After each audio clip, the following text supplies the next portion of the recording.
یعنی جو ٹول جمع ہونے کی بات ہو رہی ہے اور وہ بھی کرپٹو میں، اس کا کچھ حصہ عمان کے پاس جا سکتا ہے، میجر حصہ ایران کے پاس ہو سکتا ہے۔ امریکہ کہہ رہا ہے کسی بھی صورت میں نہیں، اور اگر مل کر معاہدہ کر لیں گے تو ہم بھی لیں گے۔ آپ کیوں لیں گے؟ نہ آپ کی یہاں پر حدود، نہ آپ کا کچھ اور، لیکن آپ کو اس میں ٹول چاہیے۔ تو ایران پر یہ باقاعدہ طور پر ونڈا گردی کرتے ہوئے چیز مسلط کرنے کی کوشش کی جا رہی ہے۔ ایران نے انکار کر دیا اس پر۔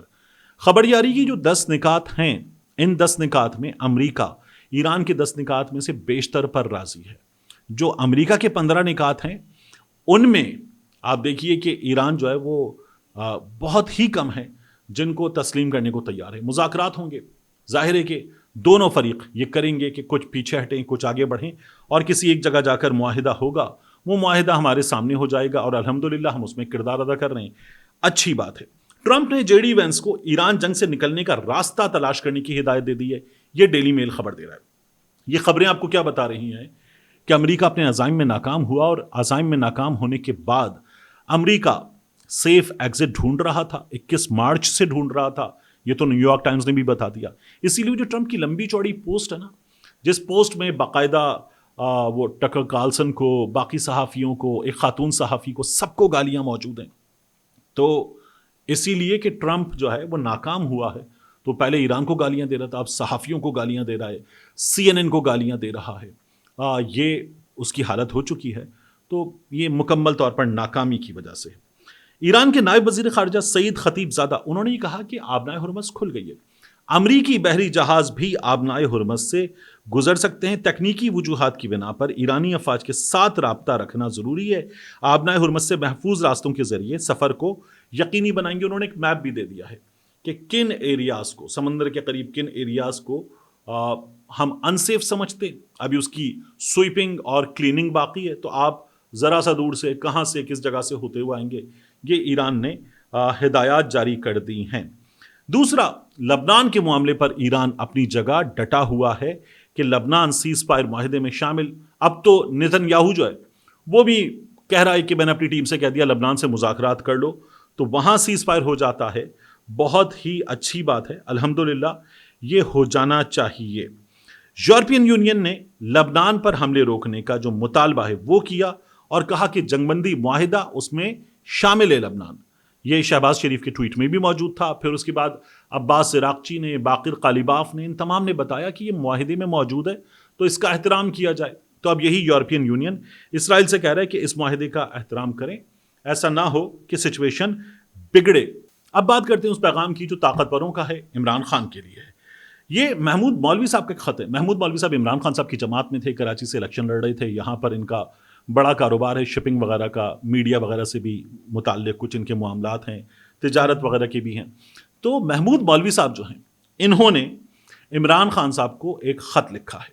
یہ خط انہوں نے ٹویٹر پہ پوسٹ کیا ہے، اور محمود مولوی صاحب کے خط کے حوالے سے صاف طور پر میں بتا دوں، میری رائے صاف طور پر یہ ہے، یہ ممکن نہیں ہے کہ یہ خط انہوں نے طاقتوروں کو دکھائے بغیر سوشل میڈیا پر ڈال دیا ہو، تو یہ وہاں سے ہو کر آیا ہے۔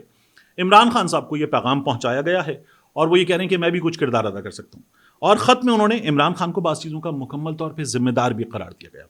خط کیا کہتا ہے کہ عمران خان صاحب، آپ اقتدار میں آئے، آپ نے کہا تھا کرپشن فری پاکستان ہوگا، انصاف پر مبنی معاشرہ ہوگا، مضبوط اداروں والا پاکستان ہوگا، نہیں کر سکے آپ۔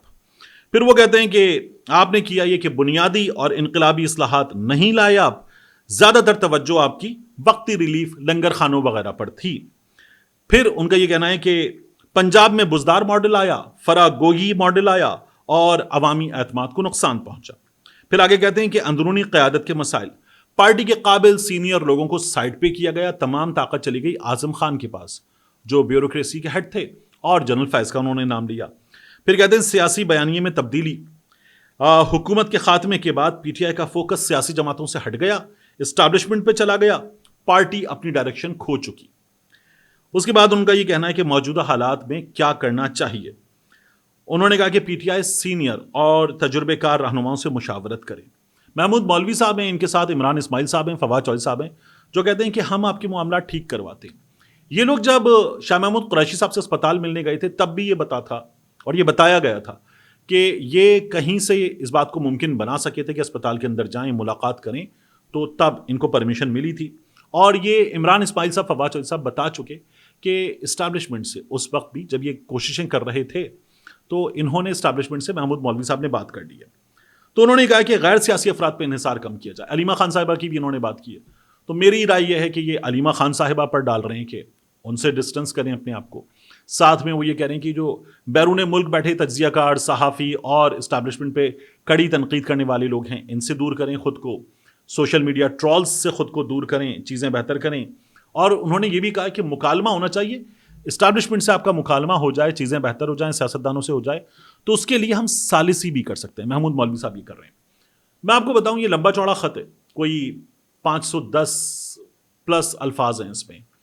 اب یہ جو خط ہے سوشل میڈیا پر ڈالا ہوا، یہ وہاں سے آئے ہوئے کچھ اس میں اشارے صاف طور پر نظر آ رہے ہیں. کیا ہر چیز کا ذمہ دار عمران خان ہے؟ 9 مئی کے بعد تو چلیں، محمود مولوی صاحب جنہوں نے پارٹی چھوڑ دی تھی وہ کہہ سکتے ہیں کہ عمران خان بہت سی چیزوں کا ذمہ دار ہے، لیکن کیا ہر چیز کی ذمہ داری عمران خان پہ ڈال دیں گے؟ جو 25 مئی سے پہلے ہوا کیا اس کا بھی ذمہ دار عمران خان ہے؟ جو 25 مئی کو ہوا اس کا بھی ذمہ دار عمران خان ہے؟ جو زمان پارک پہ ہوا وہاں پولیس مسلسل موجود رہ کر کارکنوں کو مار رہی تھی، جو کچھ کیا جا رہا تھا، کیا اس کا بھی ذمہ دار عمران خان ہے؟ جو ذل شاہ ہوا اس کا بھی ذمہ دار عمران خان ہے؟ جو عمران خان کے گھر پر شل گئے اور الجزیرہ پہ بیٹھ کر عمران خان نے اتنے شل سامنے رکھ کر انٹرویو دیا تھا، کیا اس کا بھی ذمہ دار عمران خان ہے؟ 25 مئی سے پہلے 23-24 مئی کو جو کچھ ہوا اس کا بھی ذمہ دار عمران خان ہے؟ جو 2 صوبوں میں الیکشن نہیں ہونے دیے گئے، کیا وہ بھی عمران خان ذمہ دار ہے؟ 2 صوبوں میں حکومتیں سال چلیں، عمران خان کی ذمہ داری ہے. پھر اس کے بعد یہ 8 فروری کو جو کچھ ہوا اور اس کے بعد جس طرح یہ الیکشن کمیشن نے چیزیں کی اور جس طرح کے نتائج آئے اس کا بھی ذمہ دار عمران خان ہے. تو محمود مولوی صاحب جو ہیں وہ کچھ زیادتیاں کر رہے ہیں عمران خان صاحب کے ساتھ. پھر بھی یہ پیغام ہے کہ وہاں سے بات چیت ممکن ہے اور یہ وہیں کا پیغام سامنے لے کر آ رہے ہیں. کیا عمران خان صاحب اس پیغام پر لبیک کہہ سکتے ہیں، بات کر سکتے ہیں کہ چلو ٹھیک ہے بتاؤ کیا کر سکتے ہو؟ نہیں. عمران خان صاحب ان کے پیغام پر تو کم از کم بات نہیں کریں گے. وہ خود اسٹیبلشمنٹ سے بات کرنا چاہتے ہیں اور کہہ چکے ہیں. تو عمران خان صاحب یہ چاہیں گے کہ محمود مولوی صاحب نہیں، محمود اچکزئی صاحب کچھ کریں اور ان کی ذمہ داری عمران خان صاحب نے لگائی ہے، کردار وہ ادا کریں. اسٹیبلشمنٹ سے بات ہو سکتی ہے کچھ چیزوں پر. عمران خان صاحب میں آپ کو بتاؤں جو میری رائے ہے، پیچھے ہٹنے کو تیار ہیں، چیزیں آگے بڑھ سکتی ہیں. کچھ چیزوں پر ظاہر ہے کہ دوسرے فریق کو بھی پیچھے ہٹنا ہوگا تو وہ ہٹیں گے، کچھ چیزوں پر آگے بڑھیں گے. کسی ایک جگہ اتفاق ہو سکتا ہے، یہ بھی ممکن ہے. ابھی تک جو صورتحال ہے اس میں عمران خان صاحب کو ٹائٹ کر کے رکھا ہوا ہے تو عمران خان کے لیے بریدنگ اسپیس نظر نہیں آ رہا. عمران خان کے لیے روم اس ملک کے موجودہ پولیٹیکل سیٹ اپ میں نظر نہیں آ رہا. عمران خان صاحب کچھ چیزوں پہ کمپرومائز کر لیں گے تو روم بھی بن جائے گا، چیزیں بھی بہتر ہو جائیں گی اور ہونے کے اشارے بھی، یہ خط بھی اشارے بھی نظر آ رہے ہیں. یہ تمام چیزیں جو ہیں وہ ہو جائیں تو آگے جا کر چیزیں بہتر ہو سکتی ہیں. عمران خان کو بھی کچھ چیزوں پر ظاہر ہے کہ جو بندہ مذاکرات کے لیے تیار ہے وہ کچھ چیزوں پر پیچھے ہٹے گا. اب وہ کن چیزوں پر پیچھے نہیں ہٹ سکتا وہ اس نے بتا دیا ہے. تو اس لیے مسئلہ بنا ہوا ہے. کوشش یہ ہے کہ یہ حکومت پوری مدت چلے. عمران خان صاحب کہتے ہیں یہ اتنی بڑی دھاندلی ہے کہ یہ تو نہیں ہو سکتا. تو یہ بہت بڑا پوائنٹ ہے جس پر معاملات بالکل اٹکے ہوئے ہیں. اس پوائنٹ پر بھی کہیں نہ کہیں کسی نہ کسی جگہ اگر کچھ چیزیں طے ہو جائیں تو اتفاق ہو سکتا ہے.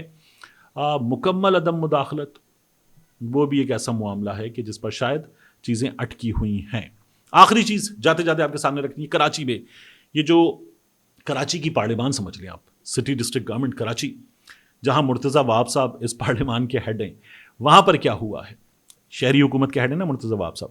وہاں لڑائی ہوئی، مار کٹائی ہوئی، گلا پکڑا گیا، مکے مارے گئے، گالم گلوچ ہوئی، گرایا گیا ایک دوسرے کو، اور اس کے بعد کرسیاں چلیں، لاتیں، مکے چلے، گالم گلوچ ہوئی اور بے انتہا بدمزگی ہوئی، بے انتہا بدمزگی. مرتضیٰ وہاب صاحب اٹھ کے چلے گئے. بات یہ کہ کراچی کے مسائل میں جس طرح کا الیکشن ہوا تھا وہ ایک بہت بڑی وجہ ہے. کراچی کے مسائل ایک بہت بڑی وجہ ہیں. کراچی کے مسائل کا حل نہ کر پانا ایک بہت بڑی وجہ ہے اور نااہلی ہے.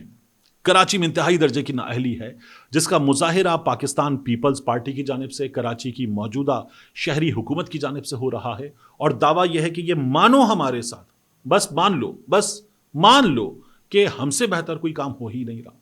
یہ جو ناظم آباد انڈر پاس ہے، اس انڈر پاس کے اندر بھی پیورز لگا دیے گئے، وہ پیورز اکھڑ بھی گئے بارش میں، ایسی کی تیسی ہو گئی.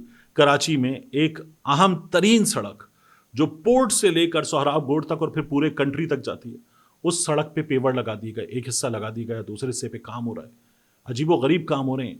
اور یہ جب آپ کریں گے تو کراچی کے شہریوں کا آپ پر ہے زیرو اعتماد. کراچی میں آپ کے مخالفین کا آپ پر اعتماد کیسے ہو سکتا ہے؟ اس میں یہ لڑائیاں ہو رہی ہیں. آپ کچھ اگر ڈلیور کر دیں تو شاید صورتحال کچھ بہتر ہو جائے. ملتے ہیں انشاءاللہ آپ سے اگلی ویڈیو میں.